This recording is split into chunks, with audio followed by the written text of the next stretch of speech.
Good morning, good afternoon, or good evening. Wherever you are in the world, welcome and thank you for joining us. My name is Carl Anthony and this is AutoVision News Live from AutoSens Detroit 2023. We are set up in the heart of the Motor City, downtown Detroit at the Huntington Place, joined by Phil Magney, founder and president of VSI Labs. Now, Phil is an entrepreneur and an automotive electronics expert with over 25 years experience in active safety systems, automated vehicle technologies, and telematics. Phil, as the president and founder of VSI Labs, has established the company as a leading research firm and as an advisor on connected and automated vehicle technologies. Phil is also the co-chair of Minnesota's Council on Connected and Automated Vehicles. We've interviewed him many times in the past, but admittedly, it's been a little while, Phil, so good to see you again and glad we could connect. Well, thank you, Carl. Yeah, it's good to be with you, and it's good to be back with the AutoSens community. You know, we got involved with the, AutoSens really, or Sense Media really started up about the time VSI was getting established. Yeah. And so we were able to develop a good working relationship back then, and it's grown ever since then. We had the COVID situation that Right. kind of things sort of died off because of COVID, but I'm so glad to be back and be at this new venue. Right. And of course, this venue has special meaning to me, having been involved in the industry for the past 25 years, and so many times I've been here. Of course, the North American Auto Show and Automotive and all these terrific events at this location. Right. So it's quite it's great that you're at this kind of landmark facility for this important and growing event. It is cool. It is cool.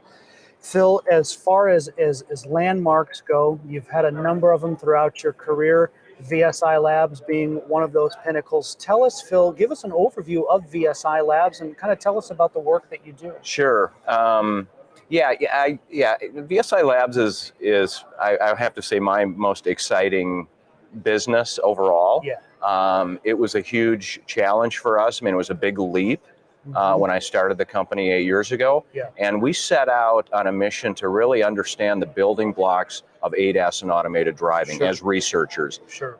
So we had that objective, as well as we wanted to be hands-on and technical, because as analysts and as advisors, we felt like because of the technical nature of it, we had to get our hands dirty, so to speak. Yes. And so we established the lab. We started building vehicles or outfitting vehicles rather with the technologies that proof of concept technologies, all the different sensors and algorithms. We wanted to create a platform that would give us as researchers the opportunity to get the hands-on experience necessary to truly understand what's going on in that space. Right. Phil, you have here your VSI Labs test car, which has seen a lot of miles with your automated drive series. And, we were at the American Center for Mobility not that long ago, where we were able to get a walk around.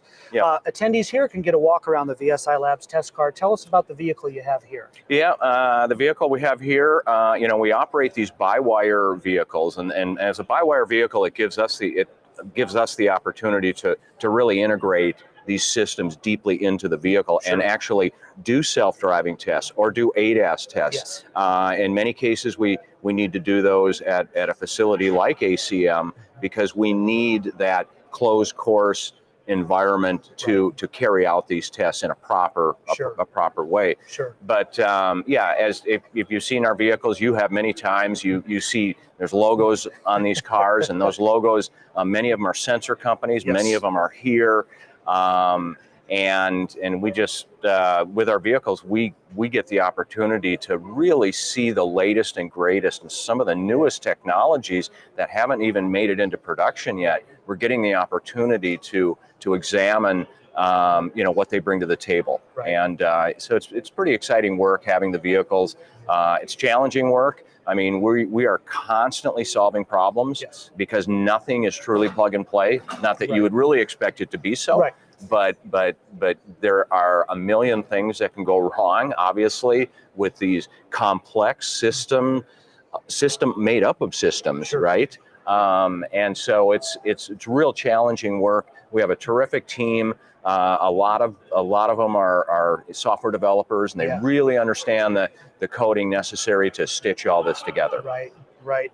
Again, want to encourage all of our AutoSens attendees and viewers to connect with Phil on LinkedIn and follow VSI Labs, where you'll see posts of this stuff. Many times your vehicle's driving in these real world conditions, which gets at the infrastructure. So Yes. Phil, let's talk a little bit about ADAS and infrastructure. What's the relationships? What are the challenges? What are your thoughts? Well, excellent question, and it's a very unique opportunity for VSI as well as for the industry. There's really the industry that we're in, if you will, the world we're in rather, consists of two things. You've got the technology in the vehicles, yes, and then you've got the infrastructure. Right. And we feel as researchers that we're in a really good position to understand how these vehicles interact with the infrastructure. Right. What do they like? What do they dislike? Yep. What throws them off? Where are the safety concerns? Sure. And what are safe operating design domains? Right. And so as a result of that, we've had the privilege to work with infrastructure, DOT agencies and so forth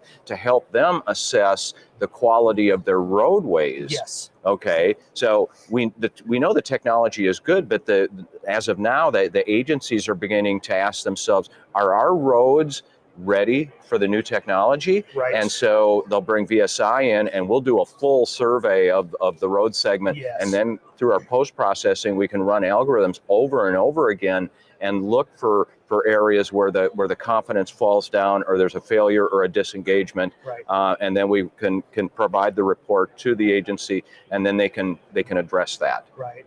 Yep. With the infrastructure conversation, still continuing with that, who are the key players in this area, Phil? Well, there's a lot of them. Yeah. Okay. You have obviously you have the US DOT. Okay. Sure. And I don't even understand, frankly, how they all interact. Yeah. But you have NHTSA, of course, and NHTSA is so involved in setting the standards, Yep. the safety standards and the regulation and so forth. You have Federal Highway Administration. Yep. They're involved on a Yes. national scope Sure. to try to set some standards for what needs to be done in the Yep. era of connected and automated vehicles. Right. And there's a lot of challenges with respect to that. Some Sure. of it has to do with the quality of the surface.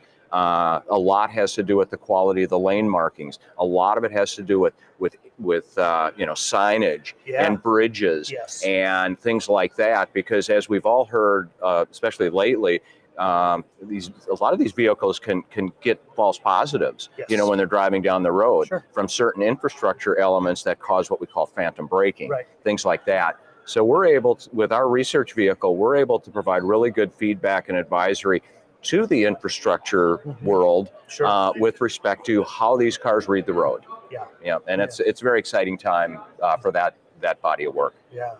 Phil, the evolution of the industry, if you will, just as a whole, from maybe where we were a few years ago and coming through COVID and supply chain crunches, what's on the horizon? Just in general, what's your thoughts on the evolution of the industry? It continues to amaze me, Carl. Just when we think, we've got all the technology is in a really good state, then I come to AutoSens and I learn about all these new approaches and these new algorithms and these new, sensor configurations. Yep. And it just blows me away how much innovation is still happening. Sure. But honestly, the technologies are getting so good right now that, it's here, it's ready now. But you've got so many other things, you have regulation, obviously, that's a huge, that's a bottleneck, but it's a challenge at the same time, because on the infrastructure side, they don't necessarily know exactly what the right decisions are and what's the state of the technology and that sort of thing. So, like I say, my biggest takeaway from AutoSens is just the continued evolution of the technologies, of the sensor technologies. It's incredible. Phil, I want to cover one last point before we conclude. This, going back to the automated drive series that you had. I remember covering that over the last couple of years for both Automoblog, our sister publication to AutoVision News. And when you would do the automated drive east or south or west, regardless of which direction you went, one thing that you said that always stuck out to me was that this is not a publicity stunt. This is not, we're going to take our hands off the wheel and we're going to do self-driving and take a selfie and all that stuff, but that you were researchers really looking for edge cases and driving routes through the US that would give you that. Can you expand on that more about, it wasn't a publicity stunt, but it was about real scientific research. That always stuck out to me. Absolutely. We weren't really out to prove anything. Right. We were out to discover. We wanted to discover the challenges, the limitations. We also wanted to discover diverse landscapes, diverse scenarios, diverse weather, and really, do it on a large scale basis, at least to the extent that we can. Yes. And it kind of was born from the fact that we had to transport these vehicles to the conferences, Yes, right? you're right. And in the early days, we would hire a shipper, right, to move it from A to B, and that was challenging and even sometimes problematic with the sensor racks and so forth. Of course, yeah. So it was like, hey, why not drive it? Yes. And then why not turn it into a data collection mission? And so we can discover these various edge cases. We can also discover, other characteristics from the geography or the weather or the altitude, for example. And so it's really been a terrific way for us to further understand how these vehicles interact with the roadways. Yeah, it's cool. Phil, I've always enjoyed covering the automated drive series and then being out at ACM when we did that, and then now back here at AutoSens. So it's great to catch up with you. Have a great rest of the show. Obviously, safe travels back home to Minnesota, and let's do this again sometime. Excellent. Thank you so much, Carl. Really enjoyed it. Indeed, Phil. More to come from AutoSens Detroit here on the AutoVision News LinkedIn page from the Huntington Place in downtown Detroit. I'm Carl Anthony, AutoVision News.